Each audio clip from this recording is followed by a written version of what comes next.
Imagine walking up to an ATM needing cash, only to find out your card is useless. You head inside for help, and instead of fixing the issue, your bank locks all of your money for over a month. Oh, and to top it off, their customer service mocks you for having a foreign last name. That was my nightmare. Until I found a $3 solution that turned their entire social media into a war zone dot. If you've ever felt powerless against a company that thought they could just walk all over you, hit that like button and subscribe. Because this is one of the most satisfying revenge stories you'll ever hear. When I first opened an account at this small, local credit union, I thought I was doing the right thing. Supporting local business, keeping my money out of the massive banking giants. Naive, right? It started with something small. My card wouldn't work at the ATM. Annoying, but not life-shattering.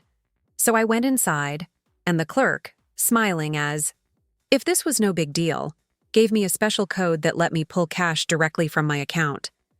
I remember thinking, okay, odd system, but whatever works.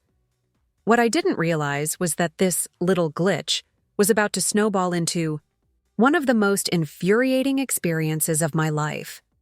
A few days later, I checked my account and noticed something strange. My funds were frozen. Locked up completely.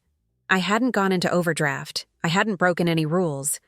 Turns out their system flagged my account for some so-called accounting review. Basically, their mistake. But I was the one paying the price. For the next month, every time I called customer service, I was met with snark and sarcasm. Things like, maybe you should have used a more reliable bank. Or worse, subtle digs at my last name. Oh, foreign account holders sometimes face extra scrutiny. That cut deeper than I'd like to admit. My family worked hard to build a life here. And hearing that disdain in their voices, it wasn't just about money anymore. It was about respect. I felt powerless. My own money being held hostage, my dignity being mocked.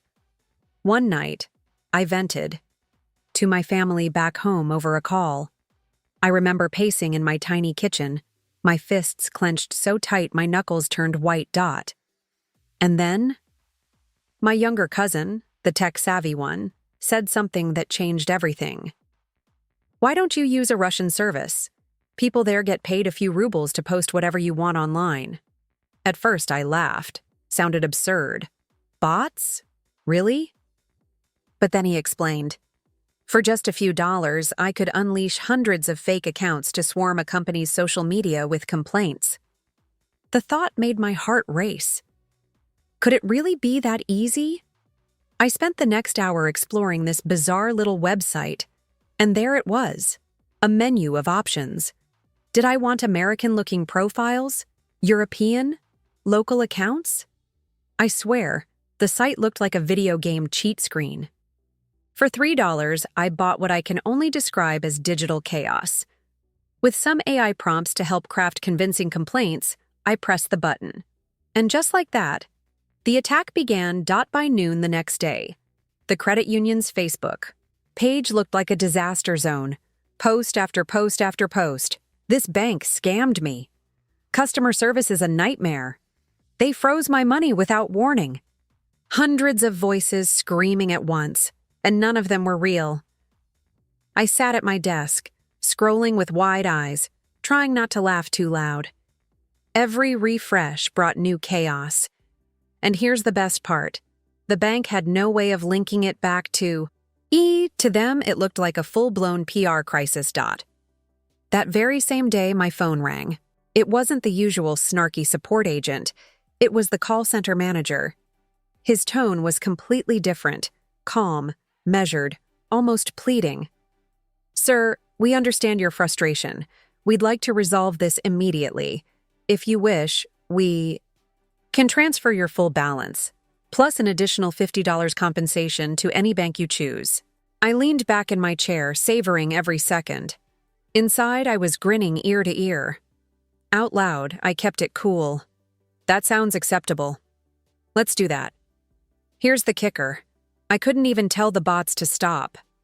The flood of complaints kept rolling in, long after my money was safely moved to a new account. That bank will be dealing with the fallout for weeks, maybe months. Their reputation? Shredded. Their customer service? Exposed. All for the cost of $3. Best money I've ever spent. For weeks.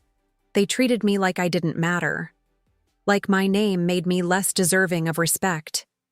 They thought they had power over me because they held my money. But in the end, a few rubles and some digital ghosts tore their facade apart. The same people who dismissed me were suddenly tripping over themselves to make things right. That's the beauty of karma. It doesn't always show up how you expect, but when it does, it's devastatingly effective. Looking back, I don't regret it for a second. Sometimes the only way to make yourself heard is to fight fire with fire. And honestly, the sweetest victories aren't just about getting your money back.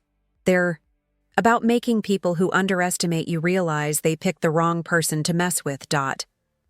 If this story gave you chills, smash that like button and tell me in the comments, what's the most satisfying revenge you've ever pulled off or wished you could? And of course, subscribe for more stories of everyday justice served cold.